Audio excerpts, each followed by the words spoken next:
Alrighty everyone, so we are going to take a little bit of an adventure with the Bolt today. I'm not going to go super far because it's not incredibly good for ambient temperature, but I do want to go ahead and take this actually to last stop, which is a little place in Arizona that sells lottery tickets. And since the Nevada is not able to sell lottery tickets, I go to Arizona for those needs, and I have some scratchers that I won. So we're gonna take the Bolt on a little adventure there. I want to go ahead and do this kind of like as a documentation to see how far the car does actually go, because I do intend on experimenting with this car to try to get it to Tucson, Arizona, where my other car is located. Not the Mazda, but the other one. And I do want to attempt to take this on a road trip because it still will be cheaper than filling up with fuel. Although Arizona is not crazy expensive on gas, so I have that going for me. But I do just want to try it. It's one of those where I know that electric cars are essentially becoming very common, and once the charging network is a little bit better, or they open up that Tesla network in Wickenburg, this car would make it no problem. So I am just doing a little bit of a run here. I've done this run before, but I did do it while I was driving really fast, almost at top speed the whole time. And I did lose a lot of range initially, but maybe if I am a little bit tamer with my right foot, I might be able to squeeze out some good numbers. Are you trying to cross the street, friend? Because you're allowed to. I pulled up forward, but yeah. So with that, this is kind of where we're at. I'll let you guys know how it's going if I don't get T-boned by a Chevrolet Trax that just popped out of nowhere, and we'll talk soon. We're actually moving eastward toward Arizona, and this hill I absolutely love going down because literally I just gain so much range, and there's a Tesla charger actually right down this hill that I use frequently. But there's Lake Mead.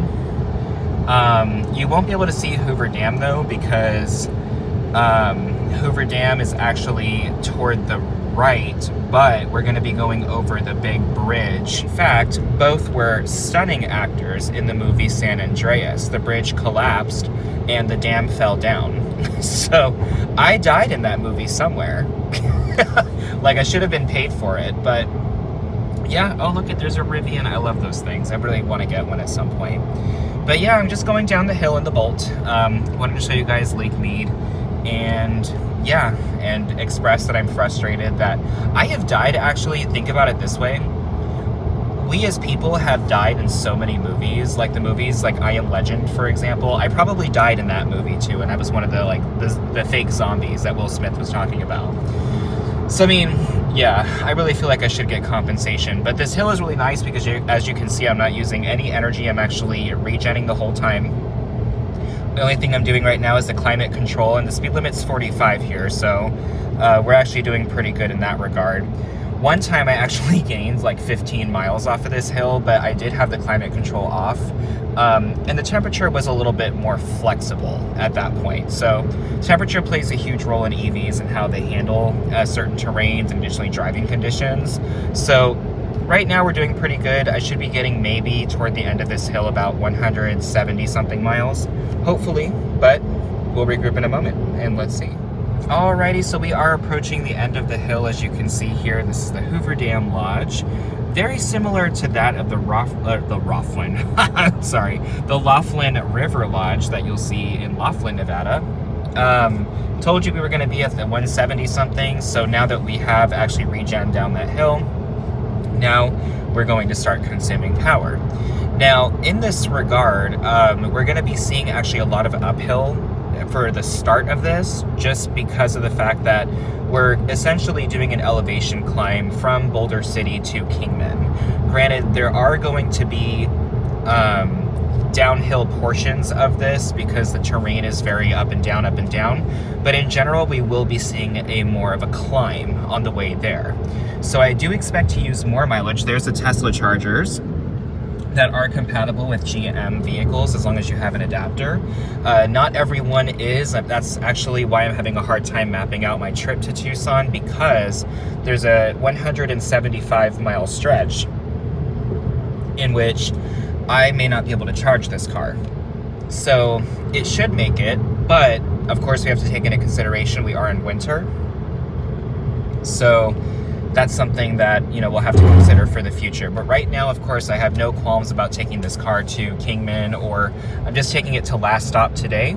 So really shouldn't see any issues here, but you know, we're gonna get onto the freeway, and I will say the Bolt is not the most efficient because of its design. The Volt actually has a better coefficient of drag than this car, but this vehicle, of course, is all electric. So that's where there's a big difference. There's no combustion engine to lug around. So with that, guys, let's go ahead and get onto the freeway here and go from there going into Arizona. Well, we're not quite there yet. We have about maybe 5 more miles, but once I get onto the bridge, I'll go ahead and show you guys what it looks like.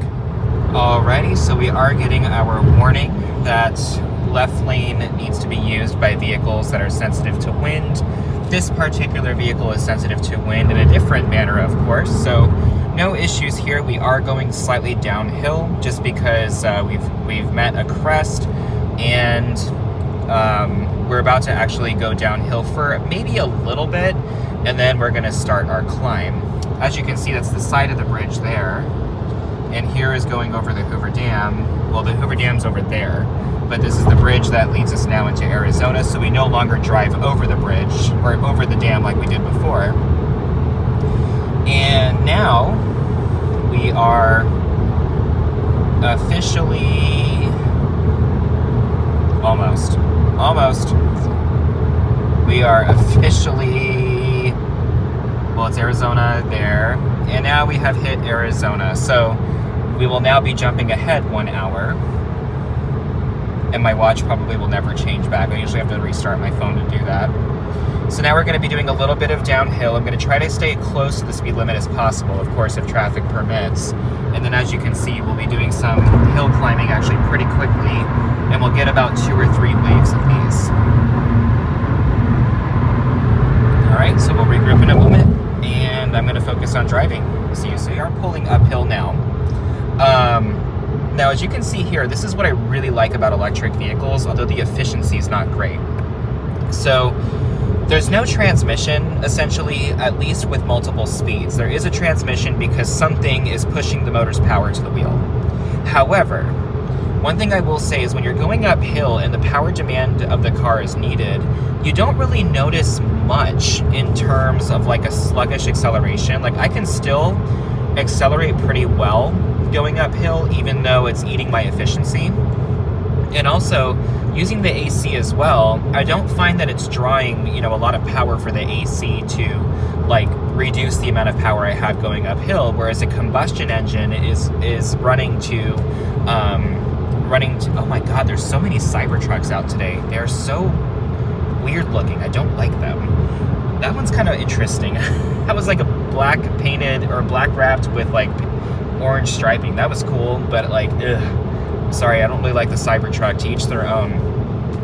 But I like the fact that I can go uphill. You know, there's not a lot of drag with the vehicle. Like, the engine is not needing to run the AC and thus slow the power down coming from the car. So this is really nice about electric vehicles, is that each component is powered individually by the battery. And yes, I'm going to take a hit in range still. That doesn't change because we're going to be using some energy to condition the air. But what I do like is that I don't see a lot of power suffering. And also, I don't require a lot to get up these hills because the torque is instant, so I don't need to downshift multiple gears. Granted, I do love my combustion cars, don't get me wrong. I love having combustion engines, especially considering Vegas is just not ready to go all electric yet. But I do also like the fact that I can use this car and it's practical in terms of how it drives. So it's really nice there. I have lost a little bit of range, as you notice. I took a hit going up that hill, and I will take another going up the next hill, which is actually arguably steeper. But I'm gonna get all of that back once I come back down. So I'm not gonna get all of it per se, but I will get a good chunk of it back. And then that'll prepare me to climb the hill that we actually came down when we were looking at Lake Mead earlier. So not too bad. I'll go ahead and cut this off for now, and we'll regroup in a moment. Alrighty guys, so we are actually going to ascend our third leg. We actually have already started. Going slightly downhill right now, but we are actually, I would say, more on flat ground. But we are about to climb. This is the third hill. This is the one that tends to take a lot of power out of my engine and the Mazda, and then also with that out of my sister's car, which is a Toyota RAV4. Granted, they're both 4 cylinders. They can handle it no problem. They just need to downshift gears. But in this case, this hill I find to be the one that really sucks the life out of the car. However, if you notice, I'm really only pulling 37 kilowatts, actually, screw that, 41, sorry. But I'm still able to get up this hill easily, even when I have passengers in my car, because I've done this drive before, going at a much faster speed. I had my grandfather in my front seat, my mom in the back, and my sister in the back. The car still handled it no problem, but this is a hill that is a little bit steeper, and so with that I do expect to have a pretty good range drop in a minute. But one thing I'll say is, I get it. Range anxiety, I was actually consumed by it in the beginning. And then now that I've had this car for, actually a good 2 or 3 months, but we've owned it for 6. Well, the bank owns it. We've had it for 6 months. Range anxiety is becoming less of a problem. In fact, I want to become more daring with the car in terms of its mileage maximization, because I want to see really what it can do. So in this regard, in the future, I might actually be taking this on more trips than I realize, but this is the bigger hill. We're about to crest it right now, and the rest of it's pretty much smooth sailing with a little bit more of an uphill climb toward the end, because Kingman is going to be higher elevation. But in this case, the car is still handling it fine, and I will get some energy back once I start going downhill, and subsequently when I make the return trip. So not too bad, but we've crested that hill. We didn't cross 45 kilowatt hours or kilowatts being pulled, so I have to say not too bad, and we'll go ahead and see how this goes for the remainder. I'm about maybe 3/4 of the way there, so we'll be able to do some numbers in a minute. Alrighty everybody, we made it. So we've used about 28, 29 miles of energy to go roughly 35 miles, because a lot of it was downhill in the beginning, but in this regard, we'll probably see similar numbers on the way back. I'm gonna go ahead and turn in my winning tickets, and we will go ahead and regroup. Catch you soon. Alright, so I did a hella oopsie. A battery died, not this one, but the one that I'm actually right now recording with. So essentially speaking, the phone died and I couldn't record the return trip, but I did just want to go ahead and give you guys some numbers. So when I finished at last stop, I had 133 miles left. And we started roughly around 169, I think. So we didn't do too poorly. That stretch that we did with the downhill towards Lake Mead really did help in terms of maximizing the range. And on the way back, we actually got similar numbers. So I did actually take this to a Tesla fast charger that is just down the street from the last stop station, and I charged it to 80%. I always just like to be a little cautious with these, because the gradients and such, and additionally also the use of the heater, really eats the battery. Now, primarily, Kingman is higher elevation than that of Boulder City, so there will be a net uphill climb. But I did notice a lot of downhill here, so my calculations may have been a little wrong to begin with. However, it doesn't really change much, because once you factor that in, you still get a net increase in elevation, so the car is going to have to work harder. Now, I didn't go all the way to Kingman, I went to last stop, but all those 3 hills that we did have to climb, we descended. And so that really added a lot back into the battery pack in terms of regenerative braking. In fact, I was able to go about 10 miles while only using about 2 miles of energy. The car, it seems that it underestimates the range and then it just stays in one spot when it goes downhill. And when you have the heater on, of course, it needs to adjust the range that it's expected to have, but it seems like it's more conservative, which I do like. Now, granted, when I do take this on a longer trip, I'll find that out. I have taken it to Laughlin, but the speed going to Laughlin, you have to go 75 or above. So this car does work pretty hard. But when I go to Tucson, hopefully in this vehicle, I may just take the Mazda for safety. Then what we'll do is we'll track it just to see how it does. But little Louis did well, besides the fact that Chevrolets of this generation, the Malibus, and I guess the Bolts too, they suck at charging your phone. I was trying to keep it on the charger while I was charging the car, and yeah, it didn't do very well. So this charger is the one I'm referring to. It's the one that connects you to Apple CarPlay. Not great, but I am at 140 miles right now. So I started off at 162 when I left the Tesla station, and I came back, and with that hill climb, I finished at 126 miles. So not too bad. I mean, the car did well. It's gonna eat battery. I mean, you know, you're gonna have to go fast, and the way back, I actually did go faster than the way there. So that did play a factor. But I have him charging at a level 1 right now, so that 10:15 p.m. is probably tomorrow, but it could be 10:15 the next day. This car takes freaking forever to charge, excuse me. But,